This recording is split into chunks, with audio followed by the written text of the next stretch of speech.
Hey everyone, we're thrilled to have reached our 1 year anniversary. We're so grateful for your support and hope our podcast has been helpful in both your personal and professional journey. We also have some exciting news. We've added new continuing education webinars to our website. So as you renew your license, head over and check out the available courses. We'll be adding even more in the future, so stay tuned. And now, without further ado, let's dive into today's episode. Exploring trauma is challenging. Not only can it be painful for those who have experienced traumatic events, at times we might not even recognize that one, it was even considered a traumatic event, and two, the impact of that traumatic event can shape the way we interact with the world around us. Furthermore, as traumatic memories about the past are brought to light, how might family of origin dynamics, such as the parent-child interaction, impact how we process traumatic experiences? And if exploring our past traumas can be painful, what might be some of the benefits of doing so? Welcome to People of Color in Psychology, the show that explores mental health topics specific to culture, diversity, and communities of color. I am your host, Jack Sun. Our guest today is Dr. Gloria He, a licensed psychologist in Seattle, Washington. Dr. He specializes in working with racial trauma, family of origin issues, and relationship issues, particularly amongst BIPOC populations. Dr. He uses a multicultural, psychodynamic, psychoanalytic, and anti-oppressive and social justice lens, whereby focusing on the impact of cultural and socio-political contexts. Having worked in group practice settings and college counseling centers, Dr. He is now in private practice. Her experiences in suicide research under Dr. Aaron Beck led her to carve her own path in examining cultural factors in Asian American mental health, and even speaking at the White House about her mental health journey. As a Korean American psychologist, Dr. He will be discussing why we would want to explore our past, dig up painful memories like parent-child conflicts, and how that can actually benefit our current life. Dr. He, thank you so much for being on our show today. Thanks for having me. Wow, you were at the White House. Yes. What was that like? Can you just tell us a little bit about that?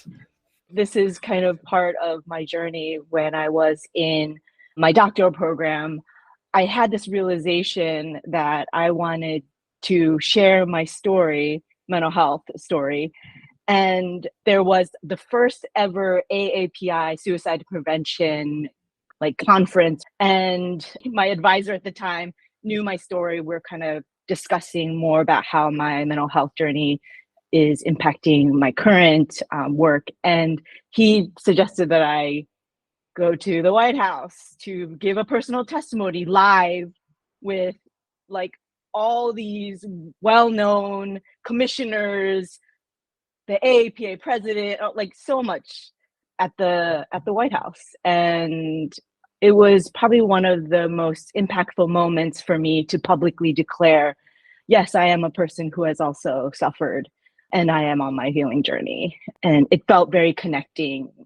Even afterwards, a lot of people came up to me, heard about it, even tweeted about, oh, wow, I can relate to that. And a lot of people who didn't really share their story were sharing with me afterwards. And it felt really connecting to the AAPI community.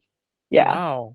It must have been frightening and at the same token, just exhilarating and very brave to be able to, speak publicly about your struggle and your story. And so with that, can you walk us through your personal journey and share with us any memorable events and circumstances that influenced how you got into this work? Yeah. So I started out with a master's in therapy of psychological services, or some general master's, but I didn't know what I wanted to do. So I signed up for a work study job, which then led for me to be a research assistant for Aaron Beck. And he at the time was really interested in suicide research as well as schizophrenia research, and both I dabbled in. But one of the things that I did as a research assistant was we had access to 6 different hospitals in the Philly area, and we scrolled through the data of the ER of people who looked like they attempted suicide. It was really odd. So we scrolled through all of this, and we went to the hospitals and we asked these individuals who, whether they attempted suicide, and we had this whole research protocol to basically connect these individuals to therapy, free therapy, mind you. So free cognitive therapy in the community to connect them after they are discharged from these hospitals. Clearly there was like a lot of money and a lot of grant money. So it was something that was kind of exciting, I thought. Literally in the entire time that I did that research, and I've scrolled through many, I've gone to the hospitals, not one AAPI individual even wanted to talk to me. Oh And gosh. I'm talking hundreds of, there were several hundreds of people that we were kind of scrolling through and interviewing a lot of people. And there were definitely AAPI folks that were in there. And I was so curious about their story. No access, no answer to phone calls, never allowed me to even come into their room. And this is such a stark contrast with all the other individuals, like a lot of white individuals, a lot of like Black individuals. And, this is a whole complicated story because a lot of the BIPOC individuals were like, I'll talk to you in the interview, but I'm not getting that service out in the community. So there's just so many Oh, contextual that's factors. interesting. They're willing to So talk to you fascinating. about their experience, but they're Yes, not willing to get yes, service in the community. because my ability, because I come from a background where I'm traumatized by white supremacy, and I know how scary it is to talk to a person with authority, but who is white, right? And so when we're kind of sharing some of the injustices and a lot of their struggles, they feel more comfortable talking to me about it because I can, in some ways, empathize, and it doesn't feel like I'm trying to get something from them. I'm literally just wanting to hear their story. And that didn't translate or transfer to even quote unquote a free service that is intended to help them. So there's just so many factors that made me realize, oh, this thing that I'm trying to offer or market or advertise, yes, I'm getting paid to do the research, but this is definitely something that I'm more curious about. Why aren't people going? And particularly people who look like me. And that became the journey of like, I'm not doing clinical psych anymore because that was kind of what I thought I was going to do. And I was like, I'm doing counseling psych because counseling psych looks at these factors, and I will only attend a program that will help me or allow me to go down this rabbit hole of understanding this more. Yeah. In many ways, it was just so concerning when you're looking through the charts, you're seeing AAPI individuals who have attempted suicide, and yet they're not seeking the services that we know can be very beneficial. And as an AAPI myself, which is, the idea that we've been infused, talk about mental health issues because there's a loss of respect or face or honor for the family if we talk about these things. And so you saw that that's an issue because these clearly were individuals in the ER needing help, and yet they wouldn't seek services or speak with you. I mean, and of course you became curious about this gap, this missing population, then pursued your doctorate.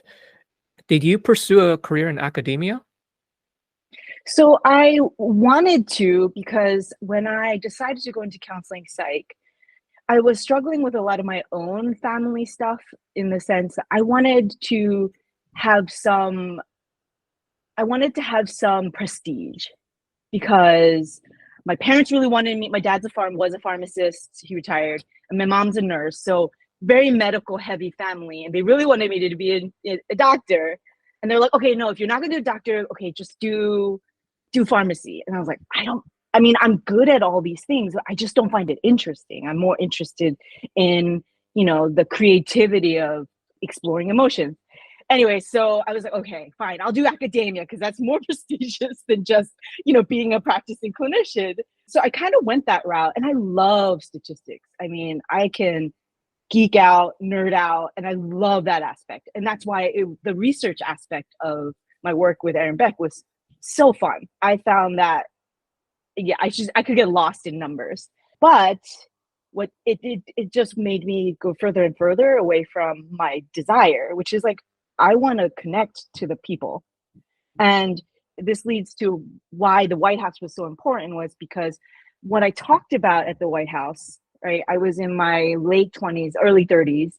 When I talked about the White House was something that happened when I was 17. I was sexually assaulted in my freshman first semester of college, 17 years old, by a white frat guy, and I was lost. But guess what? I never talked about it ever to no one. I have a twin sister, I have friends, I have family. I talked to no one about it until grad school, and I'm sitting in a practicum starting out, and I'm sitting in front of a white cis man who is my practice therapy client, and I'm a mess. I was like, I don't know what I'm supposed to say. I'm freaking out. So it's like, clearly I was traumatized and triggered. And that led me to go to, therapy myself. I'm like, what? I wonder why I don't know why I'm anxious and, with a white man. And so then I started to do my own healing journey of like, oh God, something that even someone who's in a doctoral program to help others do, I couldn't even have access to it after like 15 years. So that really make me more determined to do this work of like helping individuals who have these buried, suppressed, traumatic memories that they are so ashamed of, don't want to touch, and help them to kind of unearth them, but for a purpose, not to just hear a story of trauma because we have enough of that. But it's more that in unearthing that and really exploring that, there's a lot of healing that can be done. And so I was like, forget academia. I was like, I can do numbers on my own. If I really wanted to, I could do it. But I really it's more meaningful to me to impact people on a one-on-one, at least to start. And I could always go to research after. Like I have all the education to, if I wanted to dabble in research, I could. But this was a journey that I felt like if I didn't take right away, it could almost get lost. I might get lost in the fun of academia, even though we find out later, right, how disenchanted I was after all the injustice and everything that happened in my program. But I had to make that hard choice. Like I needed to go the private practice route just because of how meaningful it is for me to do that to my young self who never felt like she could do something for herself. Yeah. Couldn't be understood. Yeah. Wow. Well, I'm sorry that happened. It's appalling. And then I think the other part that you're sharing here is you knew you went through something difficult, yet the brain didn't give you an opportunity to even make the connection of why am I feeling uncomfortable with this white gentleman in front of me. And I think that is also very telling because as you're describing this, and please correct me if I am imposing a belief or an idea that's inaccurate, it's almost as though having had that experience, it made you reflect back when you were working with Aaron Beck on the suicide research and also saying, gosh, I can see why some of these people wouldn't want to talk to me because they may not feel comfortable or they may not have even made a connection. Yes, exactly. And that is exactly it, where time is such an important aspect of this long-term therapy that I do, where you don't go right to past stuff because just like all those individuals who attempted suicide but didn't want to talk, they weren't ready. There's way too much shame. There's way too much terror that we have to kind of create a safer, I don't want to say safe because it's always risky to kind of be vulnerable with an individual, but create a safer space, a more empowering space to like let the like dust settle a little so that they can then ponder on and reflect on the memories of the past. And that's often the time when the memories show up. So I have clients, we've talked for like over a year, 2 years, and then they name their childhood trauma. And like, we're talking big ones. And that's so rewarding for me because I was like, exactly. This is exactly why I wasn't yet ready to talk about what happened at 17.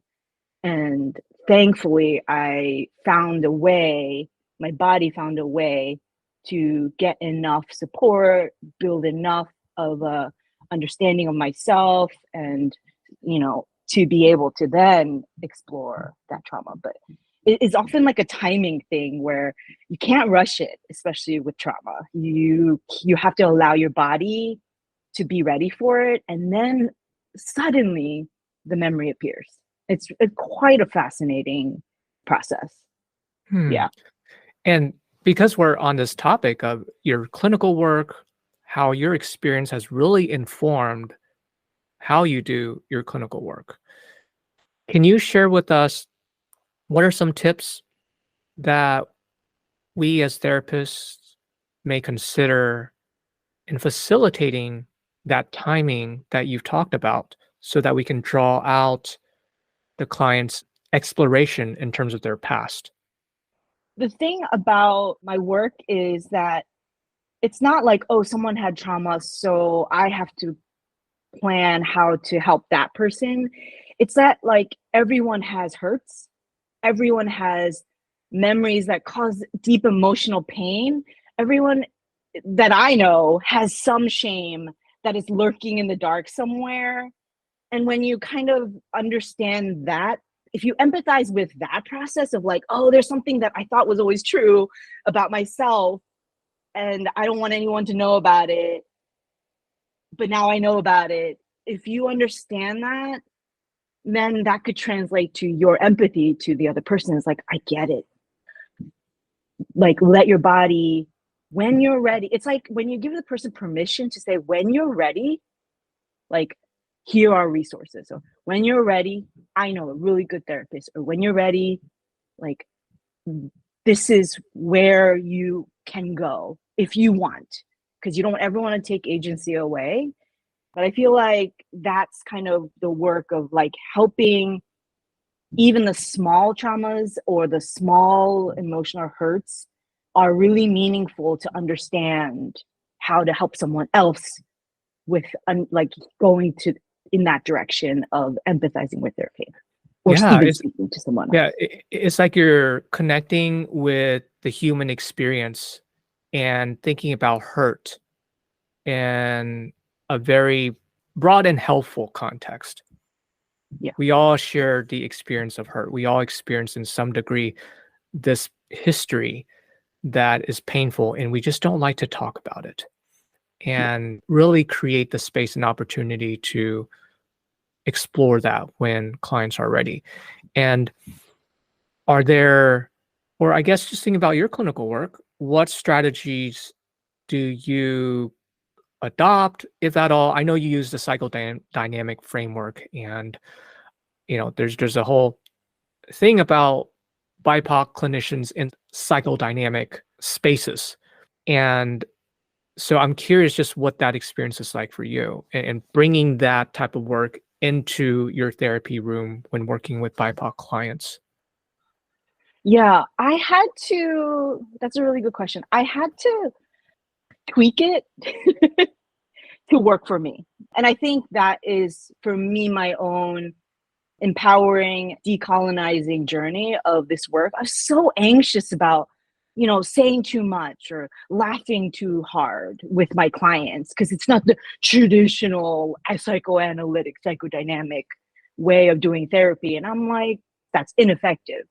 So when I start to have more freedom to just do what I intuitively know works for me, but still really bringing in some of these principles that are, I think, foundational, right? I do have a Western influence. I'm Korean American, right? There's a part of me that longs for attachment to a parent in a way that might look different than if I was, let's say, in Korea, like my parents. So when I understand, like, I can take the bits and pieces that I really like believe in and I enjoy, then I can kind of do what I want in the therapy space and do this dance with my client of working with them. So I have sometimes things that I do that my clients like, that hurt me and my feelings, or that upset me, and kind of we work through that. It's like, oh, maybe like me being blank faced or me being silent for too long triggers their trauma with authority figures. So we kind of talk through some of that, and I communicate, or I move closer to them. I don't do some of the traditional, interventions, because it just doesn't work all the time.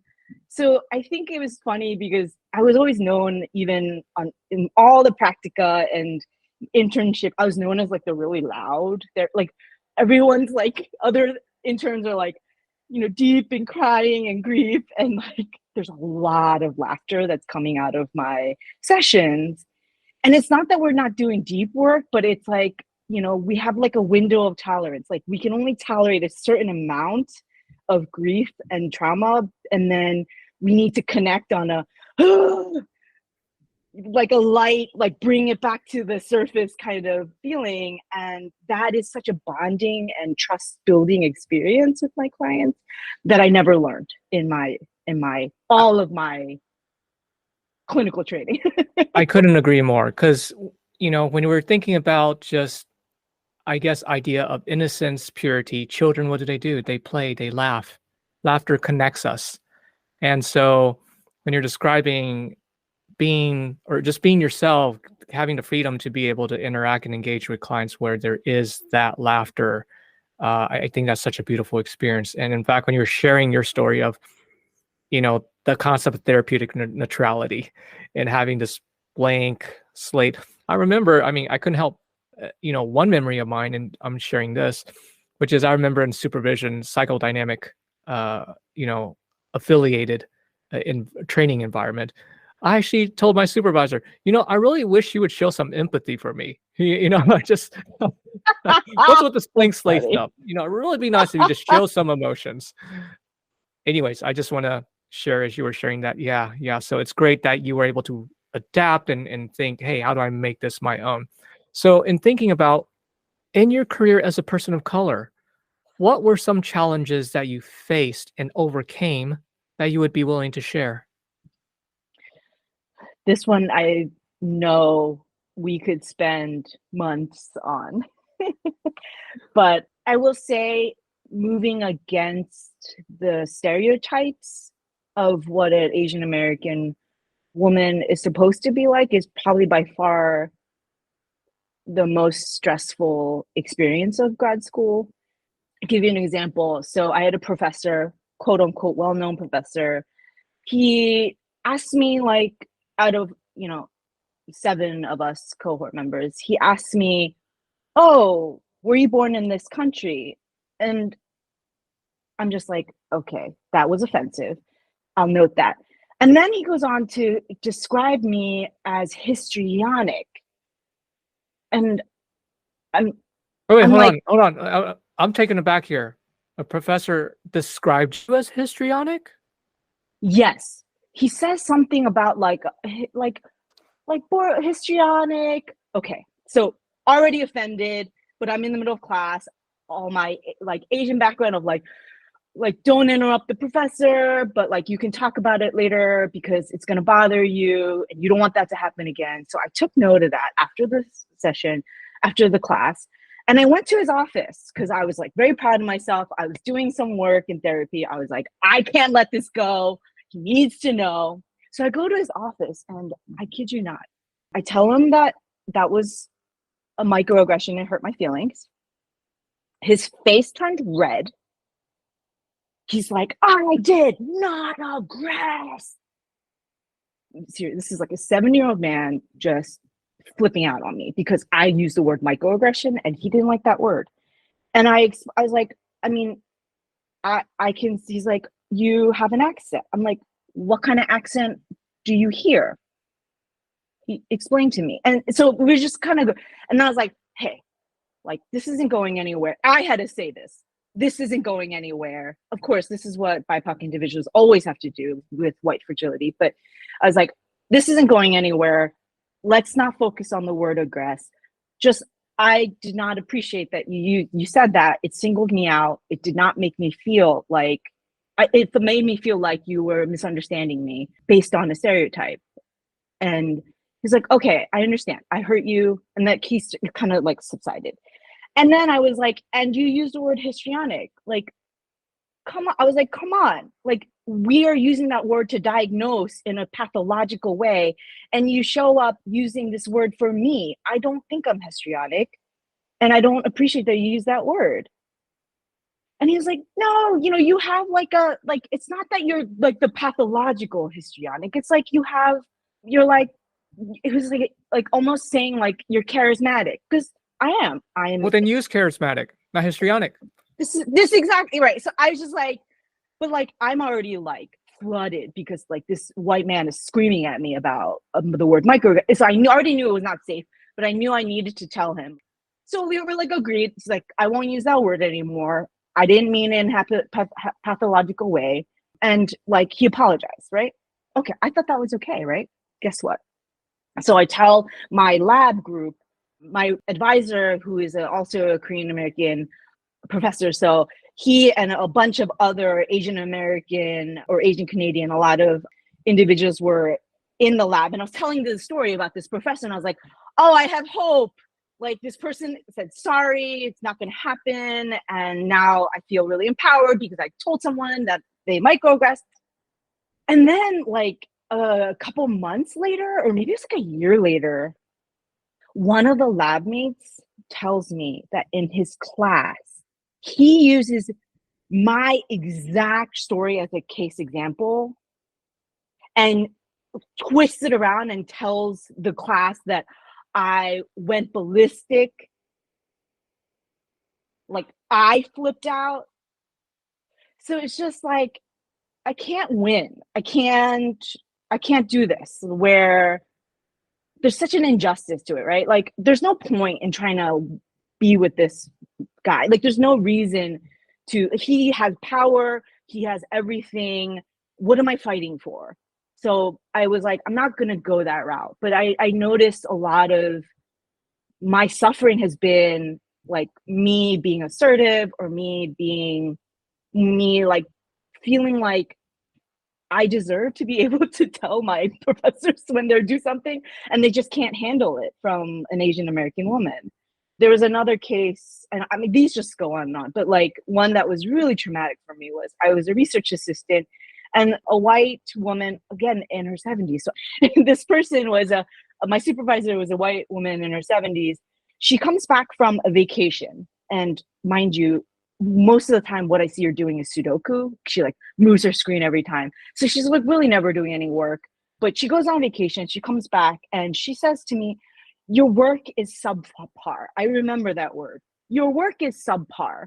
And I'm like, she takes me into her office, and yeah, I talked about it with everyone. They also think so.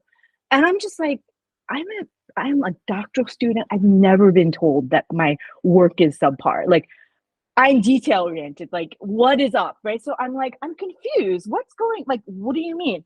And so she describes that the reason why my detail orientedness is subpar is because apparently I had a typo. I was like, a typo on what? I don't do typos. But anyway, because I'm too anxious, I would look over it. And she's like, you spelled this person's name wrong. And I was like, I looked at the presentation slides. I was like, no, I thought that they would want their preferred name, not their official name. So in the slide, I put the person's preferred name, not their boring official name. And she said that that was feedback, that I wasn't doing a good job. Okay, but this is the kicker. And then so I was like, okay, so help me understand. We got into this thing where I was like, all right, give me feedback, but I want feedback that feels just. And so I was unhappy with her, and I talked firmly like this. The next day, she calls me into her office, and her hands are wet because she just went to the bathroom, and she has my termination letter with her wet hands. And she says, "You attacked me." Oh gosh. So I'm in my doctoral program. I need this research assistant position to get my tuition waived in the middle of the semester. It was before spring break, I remember, because I was freaking out during spring break trying to find another RA position. She fired me because I attacked her, because I told her I don't agree with her, that I'm actually not subpar. My performance is not subpar, and you may consider looking at it differently. Oh gosh. Just Yeah. like, So like as you're you're not allowed thinking to say about, anything. yeah, it does make it difficult when there is a power imbalance and when BIPOC folks confront, say, racism or microaggressions, which is racism. When there is a power imbalance, it is very difficult to consider, is this a battle I want to fight? And given these challenges, how did you overcome them? I did it by really having safe places to vent and to kind of rewire the narrative, right? Because of course those things bring up shame. Like, was I attacking, or was I histrionic, or was I disrespectful for calling out a micro? Like I needed like a supportive sounding board to kind of rewire that shame narrative that's gonna show up, because my body is one of trauma, right? So I'm so used to taking on all the blame and then just suffering. But the really great thing about, because I was in the field, I had a therapist, I had other people who were just as like interested in, racial injustice. And a lot of my cohort members, like who are also BIPOC, like they were so supportive and talking me through, and also grounding. I remember the most humiliating aspect of that when I got fired was I had to tell my parents, right? Like that I might not Oh, go back to school because I don't have the money for it. I just got fired. And it was really interesting. My mom is a very interesting character, but in this moment, it was the most healing thing for me to hear. She was like, why do you even want this degree? Who cares? Like, you can quit at any time. She's like, just quit. Like, do something else. And it wow. was She knew deep down inside what like she just you doesn't wanted. care. Uh-huh. She doesn't care about academic prestige. She like never cared. She actually cares more about me like getting married, and we could talk about that like a whole nother time. But like this academic, she's like, this is whatever. She's like, just come home, whatever. Like it's not worth it. If it's not worth it, she's like, who cares? It's not going to affect you at all. And that just gave me the freedom to like not like sink in shame and like the burden of like putting like a bad name on my family. So it's just like, okay, like, do I really still want this? And that's when I fought for like, yes, I still want it, because this just fuels my passion to want to help BIPOC folks.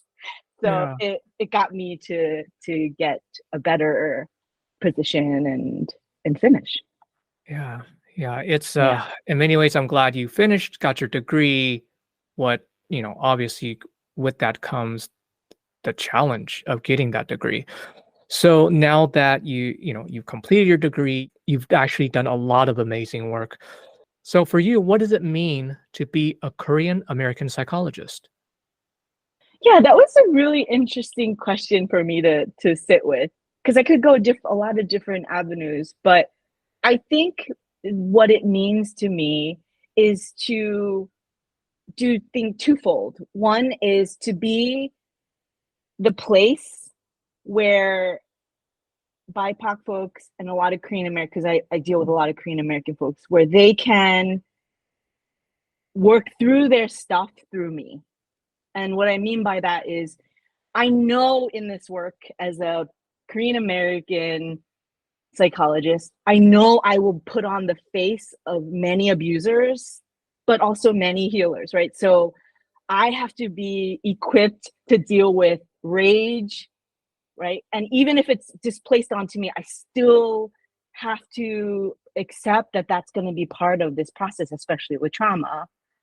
And being able to kind of tolerate the complexities of emotions, holding that with my clients. So I feel like that's one. It gives me this honor, but also this like difficult journey where I often become the bad others, like in psychoanalytic. I end up becoming something of their traumatic past. And that is so powerful to be, but it's also painful. It's also sad. So it means that I need to do the work to be internally prepared for that difficult journey. And that requires that I always constantly renew myself. One of the ways that I know that I have to prioritize rest, I have to prioritize giving something to myself that none of the generations in my family were ever able to have, right? Like they toiled, they strived, they never relaxed. And I took it upon myself to really came to terms with this, that even if I'm a disappointment to my family because I could be doing more, I could be more successful, the way that I will break the curse of this intergenerational trauma is that I become a vessel of relaxation, of rest, of peace, of play, of fun, silliness. And, and that to me, I feel like I have to keep grounding myself in that in order to do this work. And one of the ways that I did that was I had to, and I feel like I constantly have to do this, I have to forgive myself. I have to forgive myself for all the internalized depression that I have taken on, the ways that I have abandoned my young self to, like prefer this over that. Like I'm writing right now about like just the nuances of like internalized depression. Like you have to choose Caesar salad over blanched vegetables. I was like, I love blanched vegetables. That's what I grew up with. Like, that's what we eat. Why do we want cold vegetables? It's just not a thing. But, I grew up like, you have to choose the garden salad or the Caesar salad. And like the double eyelids and monolids. Like I used to have monolids. Long story how I magically got double eyelids. It wasn't because of surgery, but like I had to come to love my monolids at the time. And it was like, well, screw that. Like, why do I want something that is going to try to make me look white? Like, why do I have to alter my face to be considered beautiful? So it's just this like forgiving of myself for at times having adopted these oppressive beliefs that really, made me act in certain ways that I'm not proud of. And that constant like reminder of those past ways that I cringe at, like I have to forgive and understand the context and come back to a place of peace. And I think Yeah. that's a constant journey. Yeah, I like that. There's this constant shedding away of rejected identities and Yeah. considering it within the context. There's also a space of acceptance that it's okay for me to feel these things. However, for me to Yes. continue to move forward and also break this intergenerational schema of you must work and toil till you're, exhausted. Well, at what point do we actually thrive as community? So, Dr. Huh, do you have any other final thoughts? I guess I'm excited right now of the new trend that more AAPI individuals are seeking therapy. And I guess my final thought is if anyone hears this, I want them to be encouraged to look for someone who they feel most comfortable with to share their stories with, not just to fix anxiety or fix depression, because those things tend to be rooted in a lot of other things that they're not going to know if they just scratch the surface with a person who's just like, oh, let's just do some symptom reduction. When you really unpack some of the stories, you'll find the deeper roots of your depression and anxiety and really find more, I think, more meaningful healing. So I don't know. I want people to be more curious about themselves and protect their stories and only show those stories to someone who can honor them.